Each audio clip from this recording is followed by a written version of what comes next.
Track 2. Number 14. At the grocer's. Mrs. Ford looked at her shopping list. "I want some butter and some cheese," she said, "and a packet of biscuits." "Is that all, Mrs. Ford?" the grocer asked.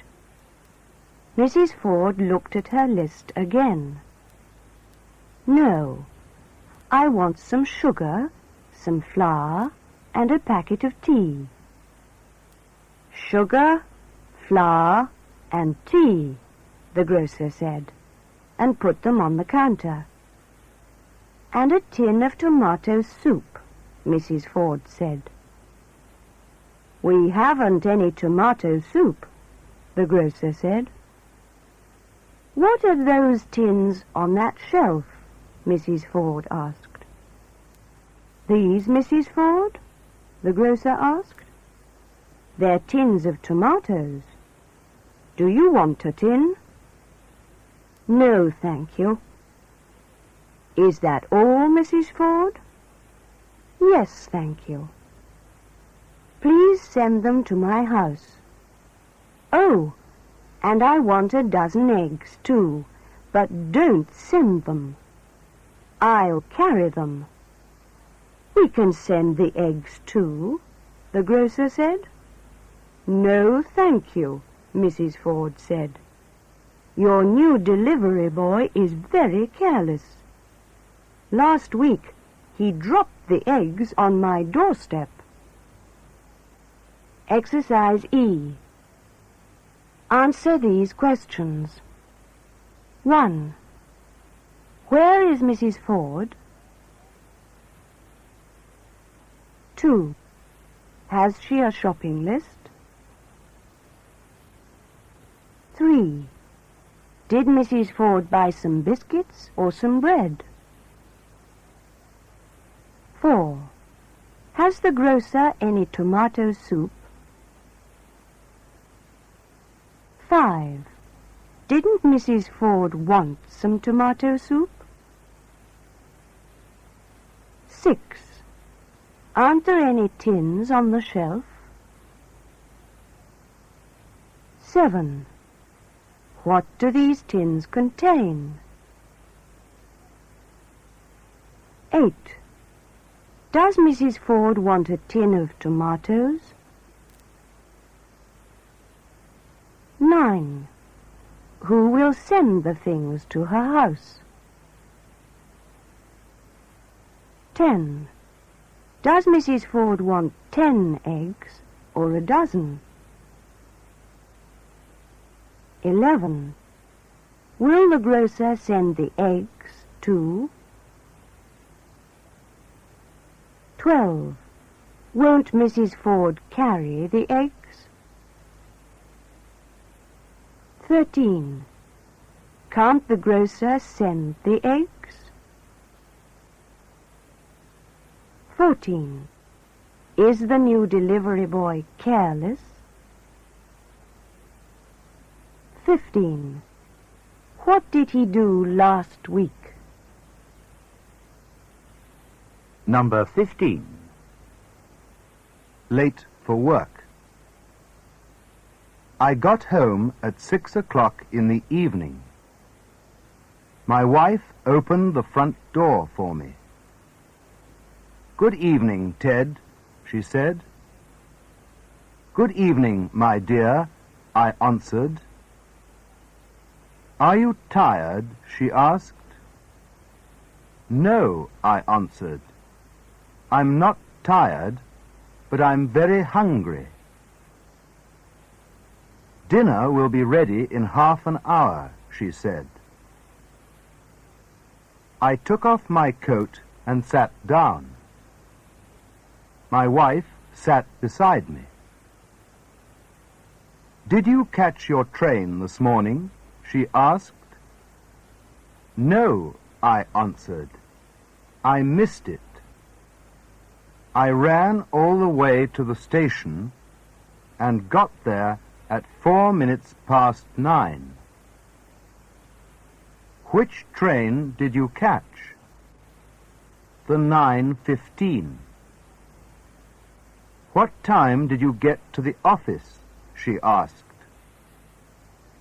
At 10 o'clock, I answered. At 10 o'clock, my wife exclaimed. Wasn't the boss angry? No, he wasn't at the office, I said. He arrived at 10:30. He missed his train too. Exercise E. Answer these questions. 1.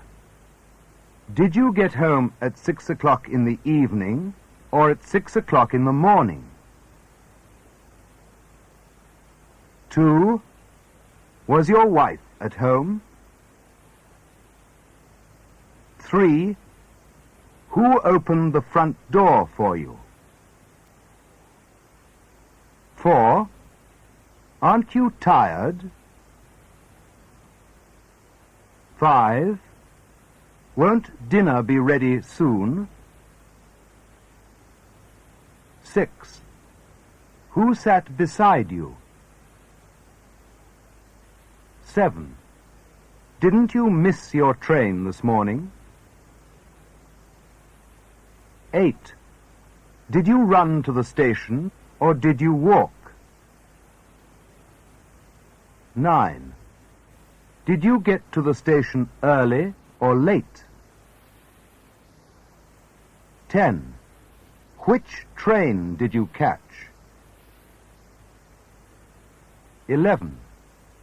Do you work in an office or at a factory? 12. What time did you get to the office? 13. Was the boss angry? 14. Why wasn't the boss angry? 15. Wasn't he late too? Number 16. Help. I am staying at the Royal Hotel. This morning, I walked past a room on the first floor.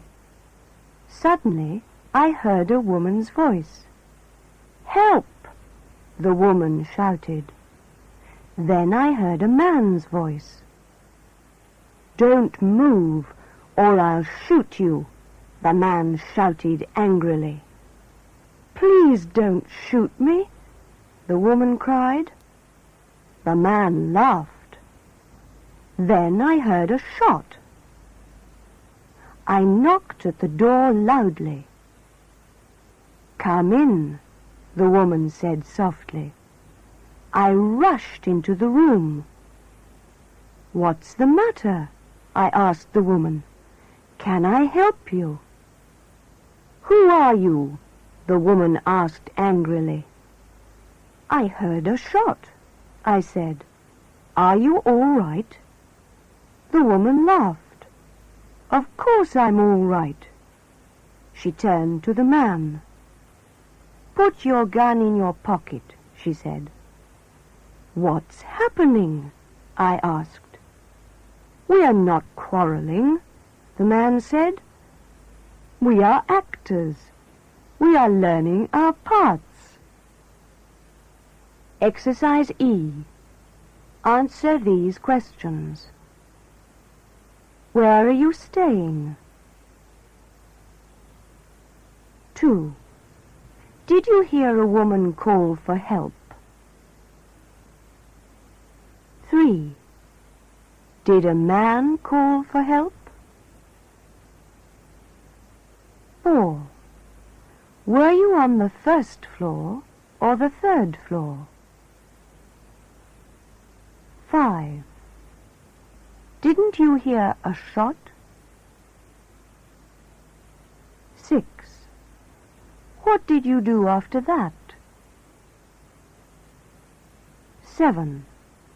Who said, come in? 8. Wasn't the woman angry with you?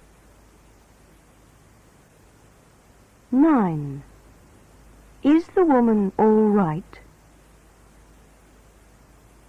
10.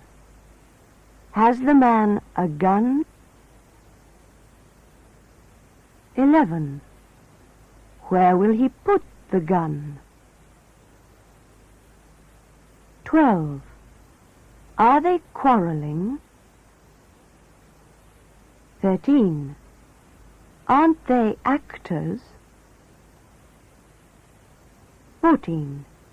What are the actors doing? Number 17. A pair of glasses.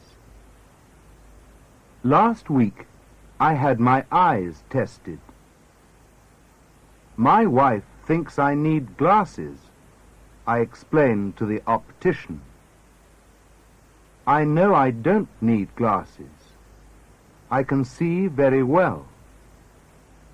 The optician tested my eyes. You ought to wear glasses, sir, he said. Come and choose a pair of frames. I can see very well without glasses, I insisted. But if you say I need them, I'll have to have them. The optician did not answer me. He showed me some frames. Choose a pair of these, he said. These frames are made of plastic, and these are made of metal. These are tortoiseshell and are rather dear. I'll have the plastic ones, I said. Do you think they suit you? He asked, and handed me a mirror. I reached out for the mirror and missed. It crashed to the floor and broke into 1,000 pieces. I'm very sorry, I said, and blushed. It doesn't matter, the optician answered. We lose a lot of mirrors like that. Well, I said, I certainly need glasses. You certainly do, the optician answered with a smile. Your wife was right. Exercise E. Answer these questions. 1. When did you have your eyes tested? 2. Who thinks you need a pair of glasses? 3.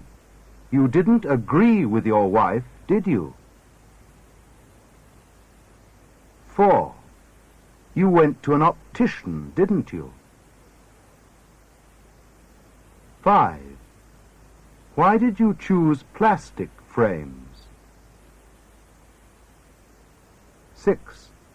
The plastic frames weren't dear, were they? 7. Who gave you a mirror? 8. How did you break the mirror? 9. Weren't you sorry? 10. Was the optician angry? 11. Why wasn't the optician angry? 12. Whose mirror was it? 13. Who's short-sighted? 14. What does the optician think? 15. Wasn't your wife right? Number 18. Our new secretary.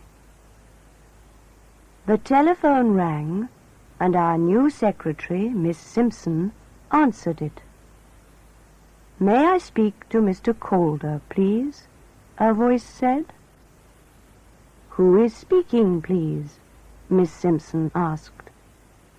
Mr. Alan Bright, the voice said.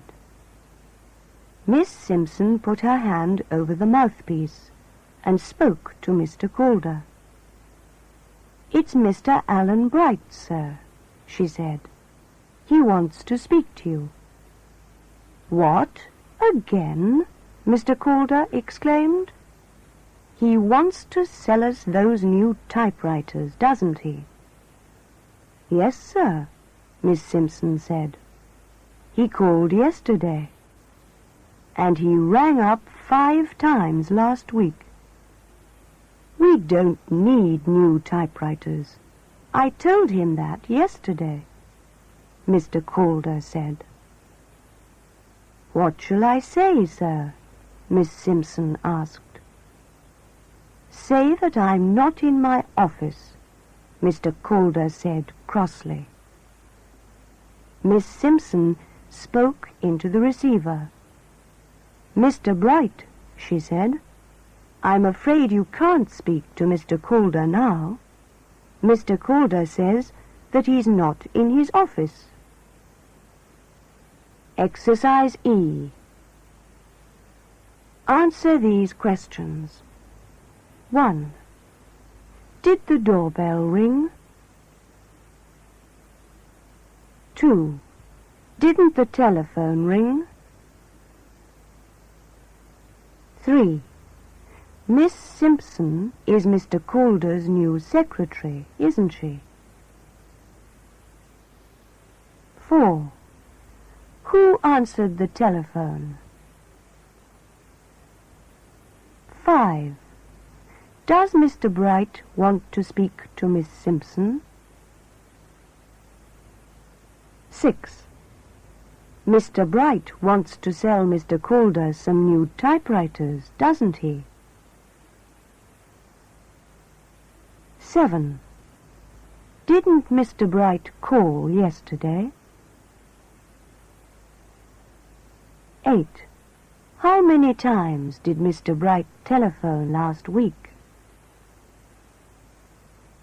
9. Why doesn't Mr. Calder want any new typewriters? 10. Mr. Calder doesn't need any new typewriters, does he? 11. Was Mr. Calder cross? 12. Is Mr. Calder in his office, or has he gone out? 13. Can Mr. Bright speak to Mr. Calder? 14. Who will tell Mr. Bright that Mr. Calder is not in his office? 15. What will Miss Simpson tell Mr. Bright? Number 19. 2 tramps and a dog. 2 tramps were walking along a quiet road. A sorry-looking dog was following them. "We've had a bad day, Joe," the first tramp said. "We haven't any money, and we can't get anything to eat." "We'll find something," the second tramp answered cheerfully. Suddenly, the tramps saw a car in the distance. It was coming towards them very quickly. Both the tramps moved to one side, but the dog stayed in the middle of the road. The driver tried to stop the car, but it was too late. The car hit the dog and killed it. The driver got out of the car and went towards the first tramp. "Poor little dog," the tramp said sadly. "I'm terribly sorry," the driver said. "I tried to avoid your dog, but I couldn't." He took out his wallet and gave £5 to the tramp. "Will that be all right?" the driver asked. "Yes, sir," "Thank you, sir," the tramp said. The driver got into his car and drove away. "Poor little dog," the first tramp said, and put the money into his pocket. "Whose dog was it?" the second tramp asked. Exercise E. Answer these questions. 1. What were the tramps doing? 2. What was following them? 3. The tramps didn't have any money, did they? 4. Why can't the tramps get anything to eat? 5. Who saw the car in the distance? 6. Did the dog stay in the middle of the road, or did it move to one side? 7. Why did the driver try to stop the car? 8. Could the driver avoid the dog? 9. Did the driver stay in the car, or did he get out of the car? 10. How much did the driver give the tramps? 11. Who got the money? 12. Didn't the first tramp accept the money? 13. He didn't refuse it, did he? 14. Where did the first tramp put the money? 15. The dog didn't belong to the tramps, did it? Number 20. The horse couldn't sing. Did you enjoy the opera last night? Fred asked. Very much, I answered. I must go too, Fred said. Was it a good performance? I don't know, I answered. But you saw it, didn't you? Well, I only saw half of it. Did you leave before the end of the performance? Fred asked. Yes and no, I answered. What do you mean, yes and no? Fred asked. Well, I said, everyone left before the end. Then you didn't enjoy it, Fred said. No, I enjoyed it very much, I answered. Then why did everyone leave before the end? I laughed and said, it was very funny, really. There were 2 live horses in the opera. The singers led them carefully across the stage a few times. But in the second act, one of the horses jumped off the stage and ran round the theatre. It refused to go back. Then the curtain came down, and we all had to leave. Perhaps the horse couldn't sing, Fred suggested. Exercise E. Answer these questions. 1. You didn't go to a concert last night, did you? 2. Who asked you about the opera? 3. Does Fred want to go to the opera too? 4. Did you see the whole opera or only part of it? 5. Didn't you enjoy the performance? 6. Was the performance funny? 7. How many horses were taking part? 8. Were they real horses? 9. Didn't the singers lead them across the stage? 10. When did one of the horses jump off the stage? 11. It refused to go back, didn't it? 12. Did the horse run round the theatre? 13. Didn't you all have to leave? 14. Why did you have to leave? 15. Could the horse sing? Number 21. Easy to drive. A crowd of people were standing in the street. They were looking at a new car. The car was outside a showroom. It was a new model, and many people wanted to see it. A salesman noticed the crowd and came into the street. "It's a beautiful model, isn't it?" the salesman said. "It certainly is," a man agreed. "Is it automatic?" "Oh, yes," the salesman answered proudly. "There aren't any gears in this car. You press your foot down and drive away.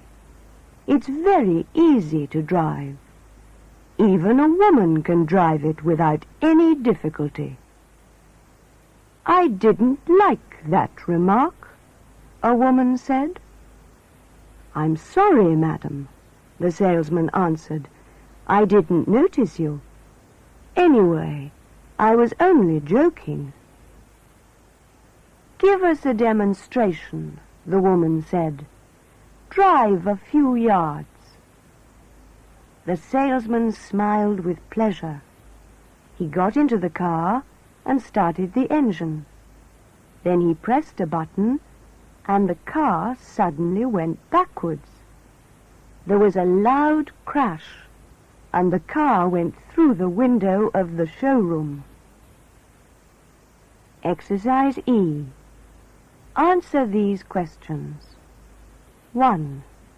Were the people in the street or in the showroom? 2. They were looking at a new car, weren't they? 3. Where was the new car? 4. Who noticed the crowd? 5. Was the man a salesman, or was he the owner of the showroom? 6. Why is the salesman proud of this car? 7. Are there any gears in the car? 8. Automatic cars are easy to drive, aren't they? 9. Can a woman drive an automatic car without difficulty? 10. Who will give the crowd a demonstration? 11. Who suggested this? 12. The salesman started the engine, didn't he? 13. There was a loud crash, wasn't there? 14. Why was there a loud crash? 15. The car went through the window, didn't it? Number 22. It's never too late. Tommy's birthday is on March the 13th. 2 weeks ago, Tommy wrote a letter to his Aunt Lucy. His mother came into his room while he was writing his letter. "What are you doing, Tommy?" she asked. "I'm writing a letter to Aunt Lucy," Tommy answered. Tommy's mother was very surprised, because Tommy never writes letters to anyone. "Are you inviting her to your birthday party?" his mother asked. "No, I'm not," Tommy answered. "Aunt Lucy never comes to my birthday parties." "What have you written?" his mother asked. "Will you read me the letter?" "All right," Tommy said, "but I've only written 2 lines. I'll read them to you. Listen. Dear Aunt Lucy, thank you very much for your birthday present. I hope—" His mother interrupted him. "But Tommy, Aunt Lucy hasn't sent you a birthday present yet." "I know," Tommy replied. "I'm not thanking her for this year's present. I'm thanking her for last year's." Exercise E. Answer these questions. 1. Whose birthday is on March the 13th?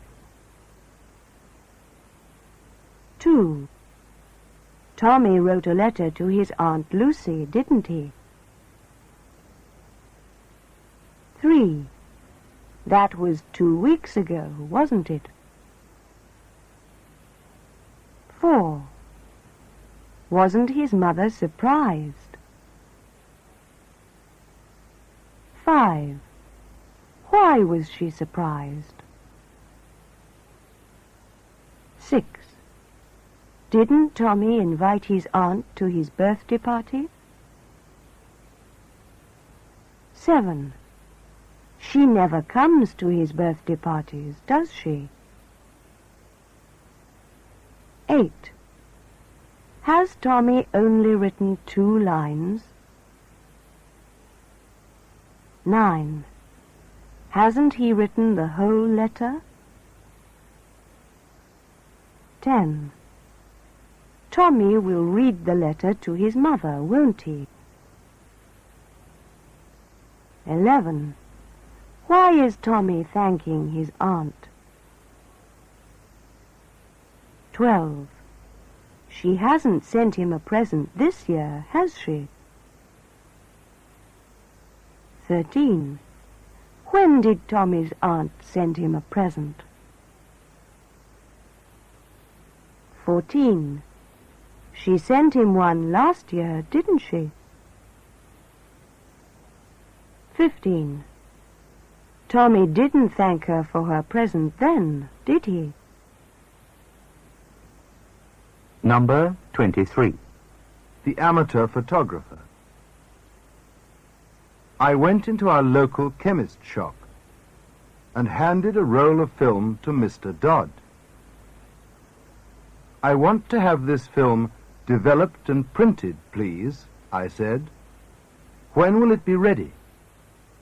"On Tuesday," Mr. Dodd answered. "I hope they're successful this time," I said, and left the shop. I returned the following Tuesday. "Is my film ready?" I asked. Mr. Dodd looked at me sadly. "Here it is, Mr. Meade," he said. I opened the envelope eagerly and looked at the photographs. "There are only 8 photographs here," I exclaimed. "I ought to have 36. "Did you take the photographs yourself?" Mr. Dodd asked. I nodded. "I'm afraid you spoilt the roll of film," he said. "Your camera lets in light." I looked at the 8 photographs. 2 of them were almost black, and 3 of them were almost white. I laughed when I saw the rest of them. "My sister has no legs in this one.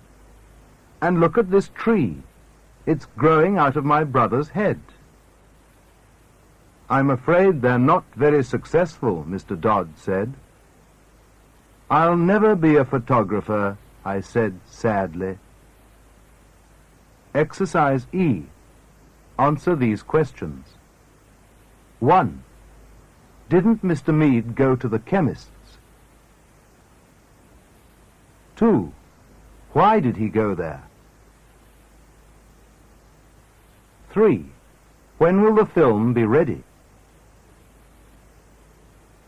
4. Was the film ready on Tuesday? 5. Did Mr. Meade go to the chemist's or to the newsagent's on Tuesday? 6. How many photographs were there in the envelope? 7. Were there 36 photographs in the envelope? 8. Did Mr. Meade take the photographs, or did his wife take them? 9. He spoilt the roll of film, didn't he? 10. Does Mr. Meade's camera let in light?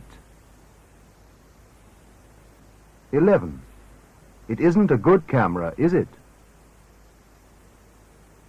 12. Were the 8 photographs successful? 13. Why did Mr. Meade laugh at the photograph of his brother? 14. Wasn't the photograph of his sister funny? 15. Mr. Meade isn't a good photographer, is he? Number 24. It's quicker on foot. Have you pressed the button? Judy asked. Yes, Frank answered.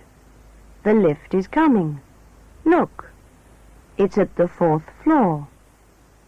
Frank pointed at the numbers over the door of the lift. It will never come to the 7th floor, Judy said. Look, it's at the 3rd floor now. It's going down again. We have been here for 5 minutes. We can't wait all day. I'm going to walk down the stairs. Well, I'm not going to walk down all those stairs, Frank said.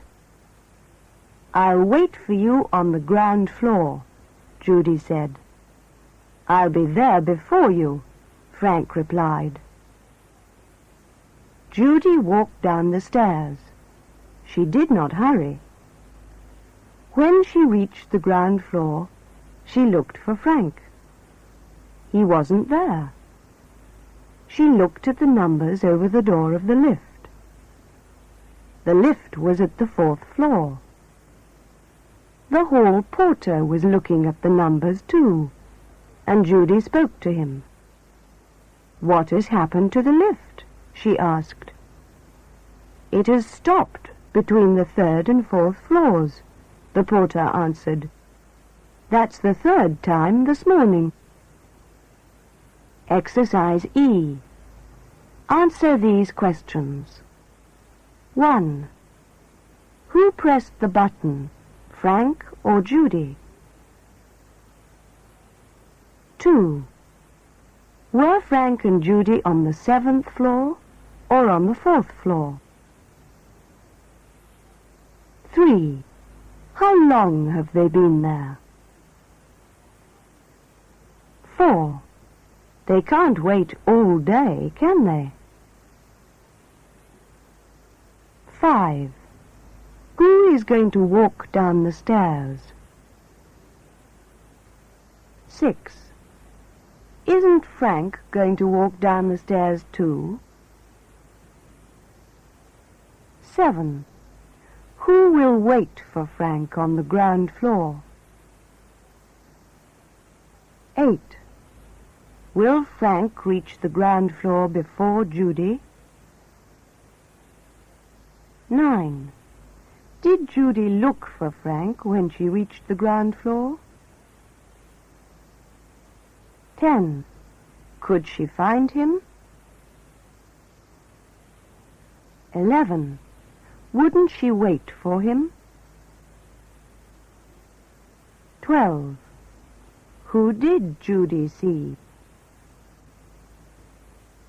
13. What was the porter doing?